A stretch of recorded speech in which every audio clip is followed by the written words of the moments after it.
नमस्कार मंडळी, आज आपण 1 किलोच्या प्रमाणात पारंपरिक पद्धतीने वर्षभर टिकणारी कैरीच्या लोणच्याची रेसिपी बघणार आहोत. तरी रेसिपी संपूर्ण बघा. रेसिपी सुरू करण्याआधी तुम्हा सर्वांना एक विनंती आहे की आपला चॅनल नवीन आहे, प्लीज चॅनलला आपला सबस्क्राईब करा. चला तर मग रेसिपी बघूया. इथे आपण कैरी घेतली आहे, तिला स्वच्छ धुवून घेऊया.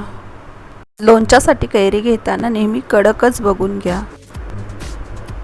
हे बघा, अशा प्रकारे आपण कैरी स्वच्छ धुवून घेणार आहोत.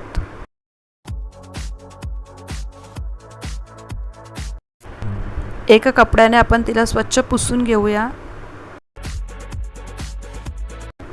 आपण सर्व कैऱ्या पुसून घेतल्या, त्यांना कट करून घेऊया. कैरी कट करून झाल्या, त्याच्यामध्ये 3 चमचे मीठ, 2 चमचे हळद घालून छान मिक्स करून घेऊया आणि रात्रभरासाठी तसंच झाकून ठेवूया. सकाळ झाली, आपण चेक करून बघूया. हे बघा किती पाणी निघले कैरीतून. आता एका प्लास्टिकवर कैरी सुकायला ठेवूया. कैरी 7 ते 8 तासासाठी आपण सुकून घेऊया. कैरी सुकते तोवर आपण लोणच्यासाठी लागणारा साहित्य बघून घेऊया. इथे आपण शेंगदाणा तेल घेतला आहे अर्धा लिटर. 100 ग्रॅम मोहरीची डाळ घेतली आहे.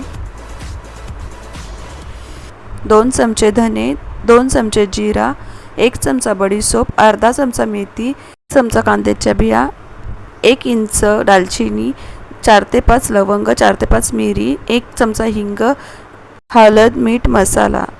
आता धने, जिरे, बडीशोप, दालचिनी, मिरी, लवंग, मेथी आपण छान मंद आचेवर भाजून घेऊया. भाजून झाले साईडला ठेवून मोहरीची डाळसुद्धा भाजून घेऊया. हे बघा, डाळसुद्धा आपली भाजून झाली आहे, साईडला थंड करून घेऊया. आता एका कढईत आपण तेल गरम करून घेऊया. तेल गरम होतो तोवर आपला मसाला आपण मिक्सरमधून वाटून घेऊया. मसाला थंड झाला आहे, आता वाटून घेऊया.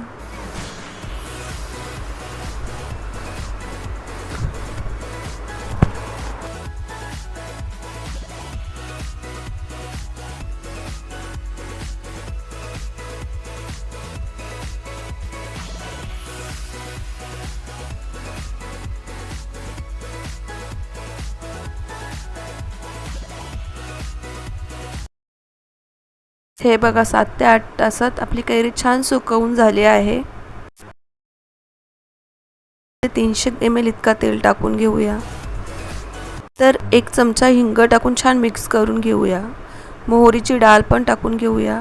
किलोसाठी आपण 50 ग्रॅम मिरची पावडर, 50 ग्रॅम हळद, 50 ग्रॅम मीठ, 1 चमचा कांद्याच्या बिया. हळद आणि मीठ आपण अर्धा अगोदरच टाकून घेतला होता, म्हणून उरलेला अर्धा आपण आता मिक्स केला आहे. आता हे सर्व छान मिक्स करून घेऊया. आता मसाले छान मिक्स करून झाले आहेत. आता ते कैरीवर टाकून घेऊया. संपूर्ण कैरीवर आपण ते मसाले टाकून घेऊया.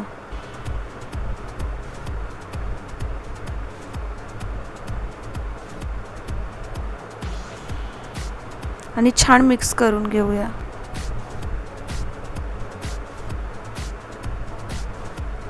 हे बघा, छान मिक्स करून झालं आहे. रात्रभरासाठी त्याला झाकून ठेवूया.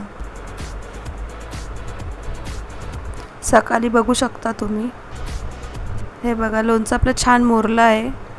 आता याला आपण काचेच्या बरणीमध्ये भरून ठेवूया. मी बरणी स्वच्छ धुवून उन्हात सुकवून घेतली आहे.